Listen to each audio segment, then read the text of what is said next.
You're listening to Kate Palmer from sparkletart.com, and today I'm going to show you a different way to transfer laser color copied or laser printed images using soft gel matte medium.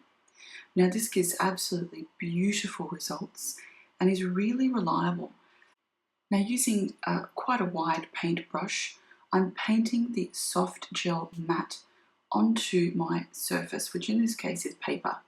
Now you need a reasonably well-coated page. I wouldn't call the application thick, but you definitely don't want any of the paper showing through. So I've gone up and down the page with my brush strokes and then back horizontally. And as you can see, I'm just working up and down and then across. Now this is for two reasons. It ensures I have a really good coverage on my paper, and it also helps to reduce any obvious brush strokes. So I'd like my page fully covered, but not with lots of ridges.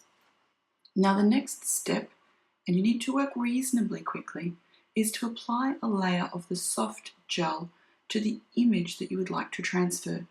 Now you need to apply it to the coloured side of the paper, and this will then go face down on the page you've already coated with the gel medium.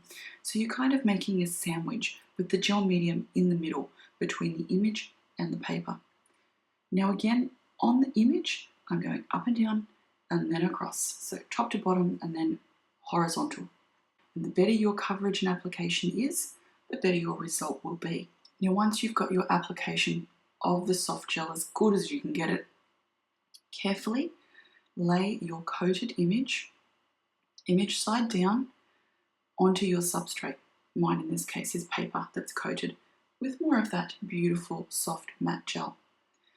To start with, I'm going to use my fingers to press those two surfaces together, and then to make sure I have an even better contact, better coverage, I'm going to burnish it. Now you can do this with the back of a spoon. In this case, I'm going to use a paper folder. Some of these are bone, this one happens to be plastic. Just make sure you don't dig any sharp things into your paper, because at this point, because it's a little bit damp, you're going to see that it's a bit more fragile than normal. You need to make sure as best you can you're getting a really good contact between those two surfaces and that there are no air bubbles. An air bubble at this point will mean you have a blank spot on your image.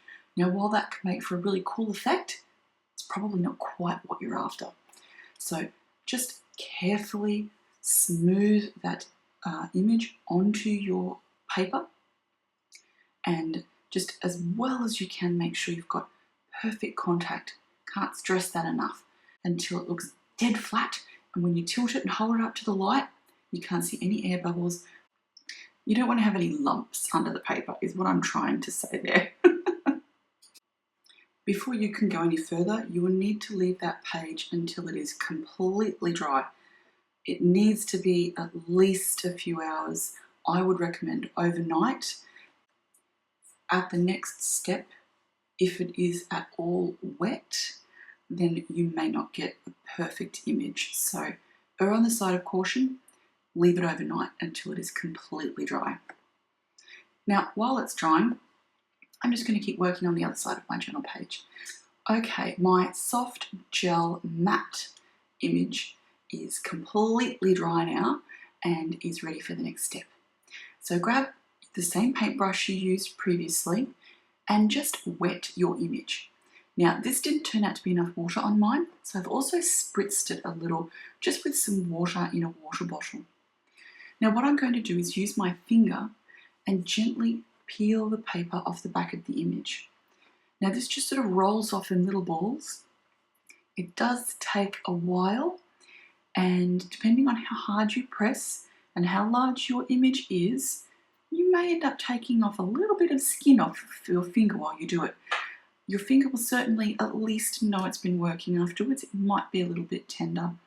If you've got sensitive hands, perhaps do this in more than one sitting, depending on the size of your image.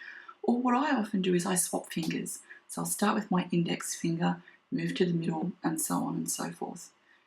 Just gently keep peeling back little rolls of paper. It's really quite magical. As you do this, you'll see the image exposed underneath. It's really kind of cool. If you press too hard, you can take some of the image off. Now, admittedly, this soft gel does actually wear a little bit better than other techniques like gesso, and I've got a gesso image transfer on my site as well. I'll put a link to that at the end of this video. As I was saying, the soft gel is a little bit more forgiving, so you can rub slightly harder, but again, still be careful. You may also find out that during your rubbing, the image might dry out. This is bad.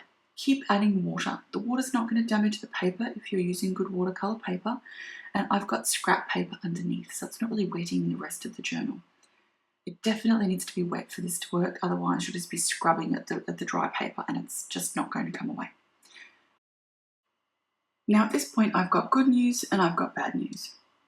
The good news is this is a really simple process to do, and that soft gel medium is really almost indestructible. It's so much more difficult to ruin it than it is on other surfaces.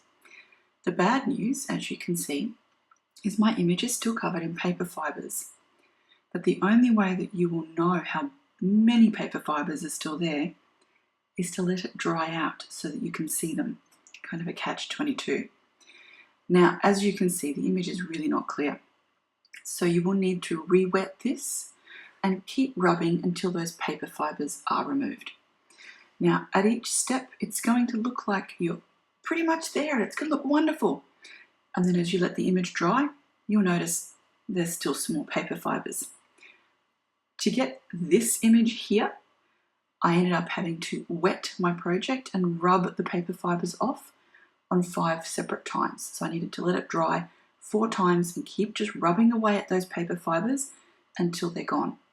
But as you can see from the crispness of this image, it is totally worth keeping on going. And that soft gel medium is so much more forgiving. You can get the most beautiful transfers using this technique.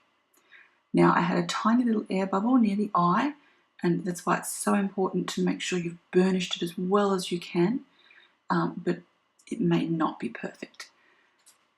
The other nice thing about the soft gel mat is that you can embellish, draw, paint over the top of it when you're done. So it doesn't resist anything you may want to use. Now you can see the little blemish I've got there, but in the grand scheme of things, when you're viewing the page as a whole, it doesn't really stand out at you. Now I've got that beautiful serene image on one side, and then I've gone kind of bright and bold on the other, with just a woman sitting on a beach. I finished my page with a little quote that I had come up with, and it just says, "Serenity is a place of mind." Now, just in case you're wondering, I've done the other side of that page with watercolour pencils, and I've just added a little salt to the background to get those beautiful textures. Now, I was really happy with this, although I do have to apologise for the terrible lighting and the flickering. I've just purchased a new light and it was not agreeing with my camera at all. Now you can see those beautiful textures from the salt, and I have a few other videos where I show you some salt techniques, so check those out if you're interested.